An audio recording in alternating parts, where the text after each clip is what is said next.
So bear with me throughout this. We don't have any of that fancy equipment yet, so the audio might be a little bit muffled. Our campsite is right by the creek here.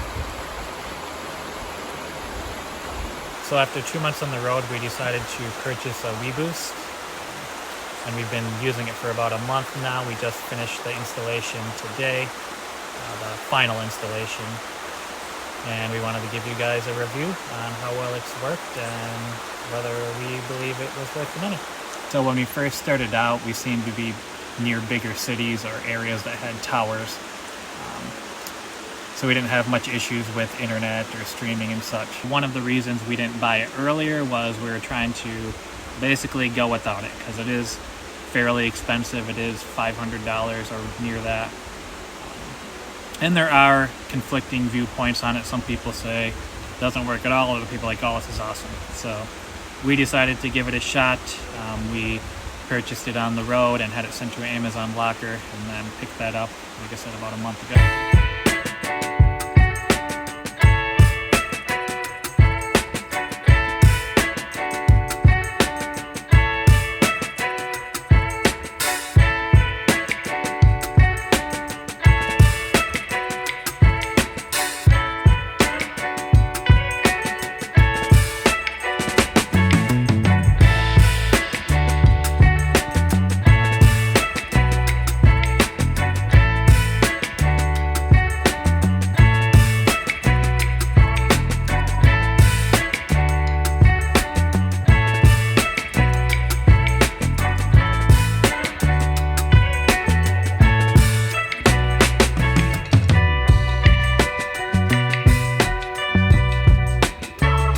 Velcro kind of mounting system for the smaller antenna inside.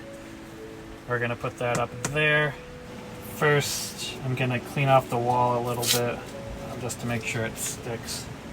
I gave you a little alcohol wipe there. And the reason you want it to be Velcro is, if you read some of the reviews, some people say these guys don't work. But one of the big things you sometimes need to do, not all the time, is have this literally right next to your phone. You can go from 1 bar to 3 bars. Having it right next to your phone and take it 6 inches away, you're back down to 1 bar or no bars. In some areas, if your signal is a lot better, then you can be within, like a foot or so, and it works fine. 2 things of note. This Velcro here is incredibly sticky, which is, I guess, kind of a good thing, but not, because this thing is very light. So you stick this sucker on there all the way. Right now, it's basically taking that right off again. It's taking quite a bit of force for me to pull that sucker off. For the inside antenna, we're just going to keep it on here a little bit like that. Hopefully over time it'll adhere a little bit to the wall. But like I said, it is pretty... You got to tug pretty hard to get it off. Other thing of note is the booster here does get very warm. At first we thought it was malfunctioning, but we checked the Amazon reviews, and there are lots of people saying that this does get warm, almost to the point of you don't want to touch it. So we put it on the wall in order to have it so it'll have better ventilation potential. We have a lot of things on our bench, so we don't want anything laying on it in case randomly it does have a fire. Shouldn't, based on the reviews, but you never know. Better safe than sorry. Better for our peace of mind. And I am touching it, but it's not on, so don't worry about me. So it runs off from a 12-volt cord here. Plug it in, turn it on. So we ended up installing it in the back of our van because, like I said, that's where the service is the worst. So we have the inside antenna here and the booster here, and around the outside up here we have the outside antenna. They do recommend keeping them as far away as possible. Cons for us, and obviously they may not be for you, are one, we got lucky in a way that we actually have a chin-up bar, so the bracket does work on that. It would be more difficult to install for someone who didn't have an object that was rounded like the brackets are on here. But yeah, we also don't carry tools where we're able to drilled through the roof rack. The other con is just simply that the color is red. Where we installed it, I wouldn't call it an eyesore. It really doesn't look that bad, but I'd prefer it to be black, better able to blend in with most decor. So there are 2 more extensions as well. I'm assuming that it'll get you slightly better reception, but I'm not sure. We thought it was a little bit overboard, a little bit too tacky, and we liked having our roof set lower depending on where we're going under bridges and such. And so we had it on the lowest length, and we haven't had any issues. Service has been great.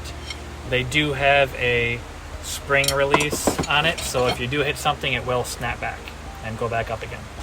So based on my wording from earlier when I said final installation, you can probably guess that we've been pretty happy with it. We've gone from 1 bar, even it says no service. There must be something out there, because if there's no towers, it's not supposed to work. But we have gone from allegedly no service on our phones, or 1 bar, to 3 bars, 2 bars, all the way from 2 to 4. So it has been working. And some instances where we've gotten plenty of service while sitting in the front of our van, but once you move to the back, it goes from, say, 4 to 0, 4 to 1, 3 to 1, things like that. It must obviously have something to do with the insulation or the metal. So there are 3 different variations that you can buy. There's a specifically one for an RV, there's one for cars/vans, and we got the Drive Reach OTR for trucks. There was actually 2 that we're mainly looking at. This one was recommended by a couple other full-time RVers, vanlifers. So we did end up going with this one. The other one we were looking at was I don't remember the name of it exactly, but it's basically a smaller one, smaller in China, about this size. It's not fully installed, it's basically magnetic. When you park, you just plop it on the back or on the top of your truck. If you are working remotely, or if you do need to check the internet fairly consistently, then we would definitely recommend this. It was a good purchase and worth the money in our mind. Please support us by smashing that like button and subscribing.